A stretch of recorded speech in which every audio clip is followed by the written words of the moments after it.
好了，差不多就准。劳烦了。莫导师就是厉害，李元朗还能靠导师的天赋。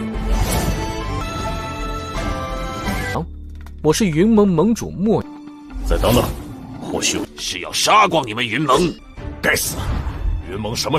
你以为变更力先强大了10倍不止？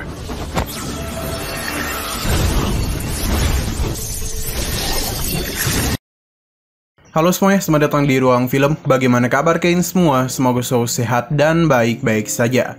Sesuai jadwal, jadi pada hari ini kita akan kembali melanjutkan series Donghua Supreme God Emperor episode 171 sampai 175. Di bagian sebelumnya, di dalam aula terlihat terjadi kekacauan, yang mana patung-patung mulai berhidupan dan menyerang para jenius. Di tengah kekacauan itu, Muyun mencoba memanfaatkannya untuk menyerang para jenius dari sekte darah bayangan hijau terlebih dahulu, yang mengakibatkan Meng Gualing terluka. Setelah itu Muyun melanjutkannya untuk menyerang para jenius dari Pulau Tianxi, hingga membuat mereka semua meninggoy.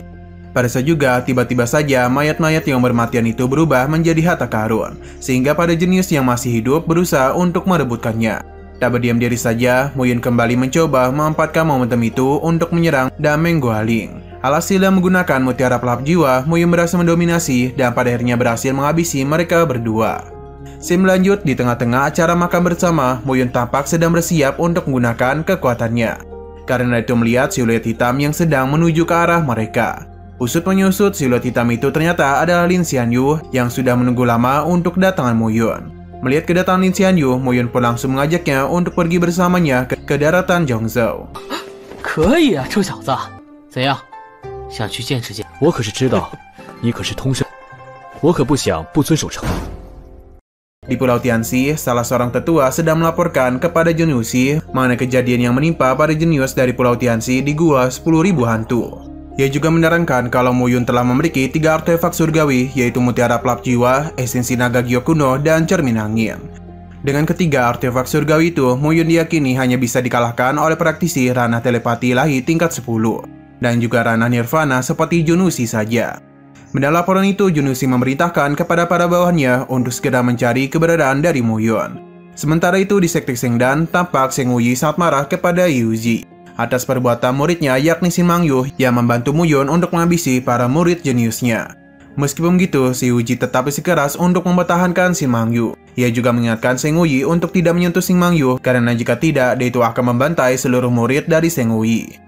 Bukan tanpa alasan, Jiwuji selalu melindungi Shin Mangyu karena Shin Mangyu memiliki jiwa Phoenix S. Yang mana jika Shin Mangyu telah melangkah ke ranah peri, maka Shin Mangyu dapat memasuki 3.000 dunia kecil. Menurut Yuji, jiwa ilahi Shin Mangyu memiliki kemampuan untuk menjelajahi jalan utama dari 3.000 dunia kecil. Setelah Yuji pergi, Seng Wuyi memerintahkan kepada para pengawalnya untuk menyebarkan perintah perburuan dan menghabisi Muyun. Bagi siapa saja yang bisa menghabisi Muyun, maka mereka akan dihadiahi jutaan batu roh kelas atas. Tak hanya Seng Wuyi saja, Wang Yifan juga memberikan hadiah senilai 500.000 batu roh kelas rendah untuk siapa saja yang berhasil menghabisi Muyun. Kembali ke Kaisaran Nanyun, terlihat Muyun sedang bertemu dengan Gan Jinyu dan mencoba membuat sebuah kesepakatan dengannya. Yang pertama, Muyun akan membantu Gan Jinyu untuk menerobos ke ranah Nirvana, yang dapat membuat Gan Jinyu menempa alter jiwa lapisan pertama, juga membantunya dan harta yang dia perlukan. Yang kedua, Muyun akan membantu Gan Jinyu menjadi alkemis bintang 9 hingga bintang 10 hanya dalam waktu singkat. Tanpa pikir panjang lagi, Gan Jinyu langsung menerima dan sepakat dengan penawaran dari Muyun.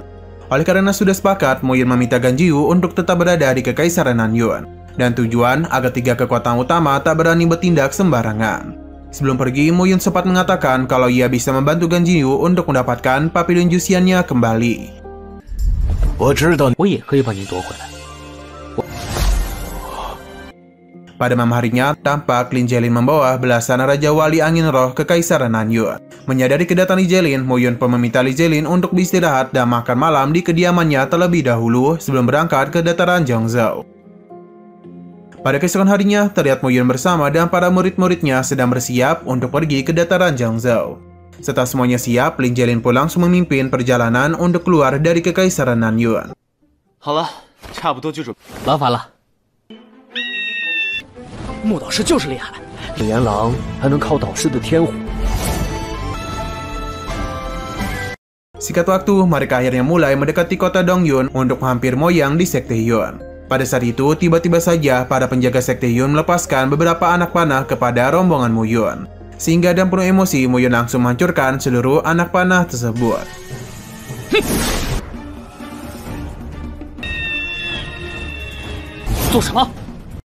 Sewaktu para penjaga melihat kalau yang datang adalah Muyun, mereka pun langsung meminta maaf. Para penjaga itu menjelaskan kalau baru-baru ini kota Dongyun diserang oleh kota sebelah, yakni adalah kota Sengking, yang mana mereka itu ingin merebut Sekte Yun. Oleh karena itulah penjagaan kota Dongyun menjadi semakin ketat dibandingkan sebelumnya. Beberapa saat kemudian, di dalam Sekte Yun, tampak Moyang sedang menjelaskan bahwa saat ini ada 8 kekuatan utama di dataran Zhongzhou. Selain itu ada juga puluhan pasukan elit serta ratusan pasukan kelas 1. Salah satu dari kekuatan utama itu adalah Sekte Yun, yang hanya memiliki pasukan kelas 1 saja. Sedangkan kota Sengking memiliki seorang praktisi ranah nirvana tingkat 1. Sekaligus juga menempa ranah alter jiwa tingkat 1, yaitu penguasa kota Sengking yang bernama Xing Fengyang. Selain itu, Moyang juga memberitahu kalau Muyun sekarang sedang diburu oleh 3 kekuatan utama, karena perbuatannya sewaktu berada di Gua 10.000 Hantu. Kemudian, Moyang dan tegas mengumumkan kalau mulai hari itu Sekte Yun akan berganti nama menjadi Aliansi Yun. Aliansi Yun akan mendirikan beberapa pavilion seperti pavilion perang yang akan dipimpin oleh Mu Dingtian, pavilion pil yang akan dipimpin oleh Gang Jinyu, juga pavilion senjata yang akan diketuai oleh Xing Ming, dan pavilion bayangan yang diketuai oleh Leng Yu. Sedangkan Moyang sendiri akan menjadi ketua Aliansi Yun, dan wakil ketuanya ada Xing Mangyu dengan Wang Xinya. 好了，今日之事便到脚心防范。莫阳，您可别再取笑我了，师尊。我看你做得很好，此战我就看你们好好表演了。 Salah seorang pengawal datang secara tergesa-gesa dan memberikan laporan mengenai kedatangan pasukan kota Sengking ke kota Dongyun. Usut penyusut, kota Sengking ternyata diperintahkan oleh Sekte Sengdan untuk menyerang kota Dongyun, dan tujuan untuk menguji kekuatan Aliansi Yun dan memeriksa keberadaan dari Muyun. Selama beberapa saat, pasukan Aliansi Yun mulai keluar dari kota Dongyun untuk menemui pasukan kota Sengking. Melihat kedatangan Aliansi Yun, salah satu adik Xing Fengyang pun mulai memberikan gertakan dengan mengatakan kalau kedatangannya kali ini ada untuk memusnahkan Aliansi Yun. 我是云盟盟主莫。再等等，或许是要杀光你们云盟。 Sewaktu ia sedang berbicara, Xing Mangyu langsung menyerangnya dengan es yang membuat wajahnya tergores. Alhasil, serangan Xing Mangyu barusan menjadi pembuka peperangan antara Aliansi Yun dengan pasukan kota Sengking. Terlihat Gan Jinyu berhadapan langsung menghadapi Xing Fengyang, sedangkan Xing Mangyu dan Mu Dingtian bertarung menghadapi kedua adik Xing Fengyang. Di tengah-tengah pertarungan itu, dua murid Zheng Hui yakni Mo Shoren dan Lin Xinyu tampak sedang mengamati pertempuran dari jarak jauh. Melihat keberadaan Xing Mangyu, mereka sempat menjadi terkejut karena Xing Mangyu ternyata juga memberikan bantuan kepada Muyun untuk menyelesaikan masalah di kota Dongyun. Mereka sempat berpikir kalau Muyun kemungkinan tidak bersembunyi di kota Dongyun. Namun mereka juga yakin kemungkinan Muyun pasti akan mencari tempat yang berbahaya untuk bersembunyi agar tidak terlalu mencolok. Terlebih lagi, kota Dongyun ada wilayah kuil 3 pilar. Sedangkan kota Sengking adalah wilayah Sekte Sengdan, dan konfrontasi dua kekuatan utama itu bisa menyebabkan sebuah perang besar di seluruh daratan Zhongzhou. Nah, terlihat pertarungan antar Xing Fengyang dan Gan Jinyu terlihat sangatlah sengit. 该死！云盟什么？你以为变更力先强大了10倍不止？ Sementara itu, adik Xing Fengyang tampak mati-matian dan berusaha keras untuk menahan serangan bertubi-tubi dari Xing Mangyu. Bahkan, dia itu juga tak dapat melakukan apa-apa saat tubuhnya menjadi beku gara-gara teknik Xing Mangyu.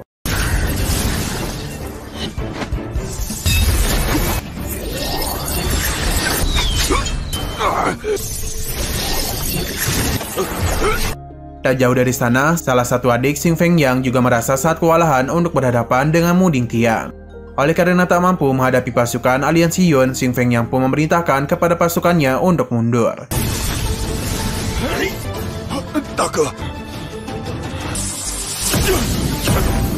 Pada saat yang bersamaan, Xing Mangyu berhasil membuat salah satu adik Xing Fengyang membeku secara penuh dan akhirnya meninggoy di tangan Xing Mangyu. Melihat hal demikian, Xing Fengyang dengan penuh amarah kembali memerintahkan untuk melakukan serangan balasan. Tak tinggal diam saja, Xing Mangyu bergegas menggunakan teknik yang sama untuk menghabisi beberapa prajurit kota Sengking. Alhasil, Xing Fengyang memutuskan untuk menarik pasukannya dan segera mundur dari pertempuran. Sewaktu mereka mundur, Shin Mangyu sempat membuat tembok es besar untuk menghalangi mereka mundur. Akan tetapi mereka tetap berhasil mundur karena Xing Fengyan berhasil membuat celah untuk kabur. Setelah itu, Xing Fengyan dan adiknya langsung menghampiri dan dimarahi oleh Mo Sharan dan Lin Xinyu karena tak becus dalam menjalankan misi.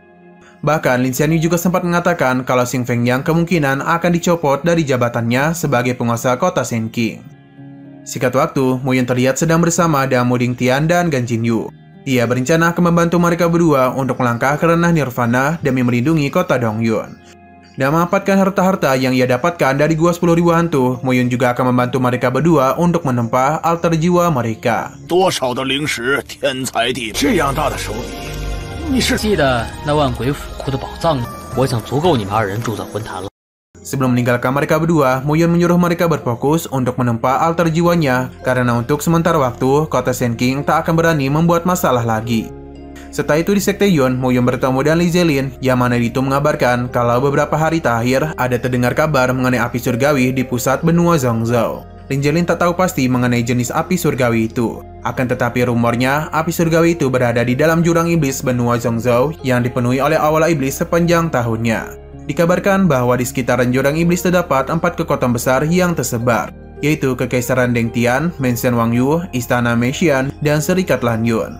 4 kekuatan besar itu bertanggung jawab untuk menahan beberapa monster di jurang iblis. Namun kekuatan mereka masih di bawah persis 8 kekuatan utama. Meskipun begitu, 8 kekuatan utama tak pernah mengganggu 4 kekuatan besar di jurang iblis. Karena mereka tahu kalau hanya 4 kekuatan besar di jurang iblis saja yang mampu untuk menahan para monster di jurang iblis.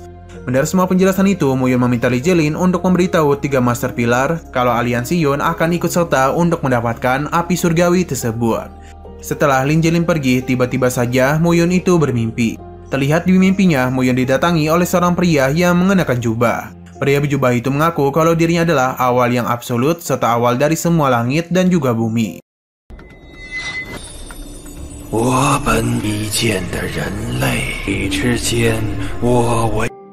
Seketika Mu Yun langsung terbangun dan menjadi sangat terkejut dan juga kebingungan mengenai mimpinya barusan.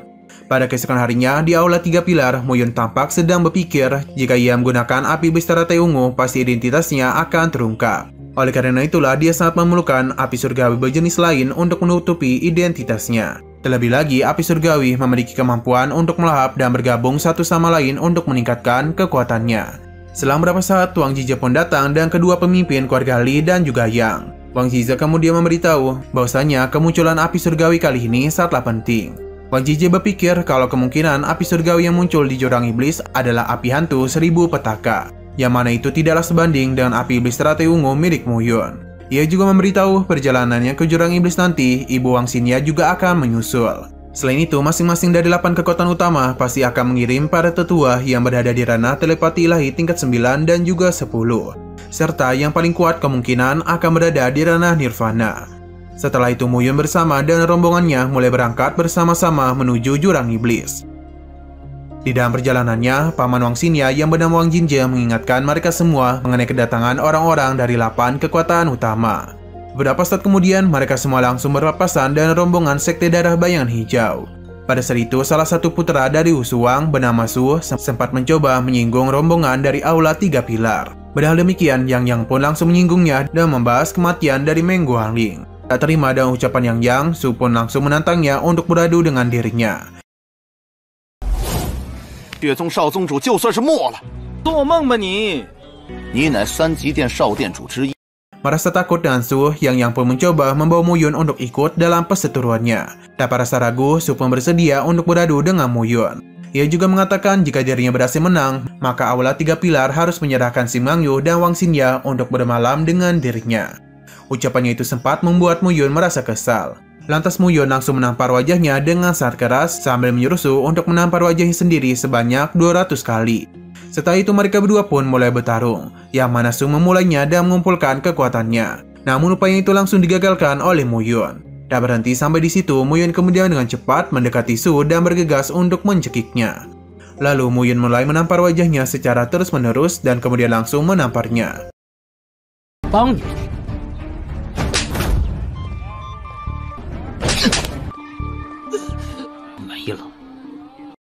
Pada saat Mu Yun kembali mendekati Su dan berniat ingin menamparnya lagi, akan tetapi Lucky langsung menghentikan Mu Yun.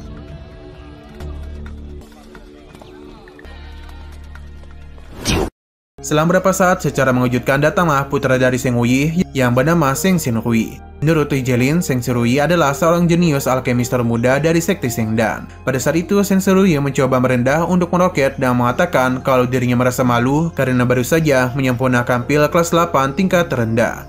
Mendengar demikian, Wang Xia pun juga mencoba memamerkan Mu Yun yang pernah menyempurnakan pil kelas 9. Selain itu, Lin Jelin juga ikut memuji Mu Yun dan memamerkan keahlian Mu Yun dalam menyuling artefak kelas rendah. Pada saat itu, rombongan Mu Yun terus-menerus menyombongkan keahlian Mu Yun hingga membuat Seng Xinrui menjadi sangat kesal.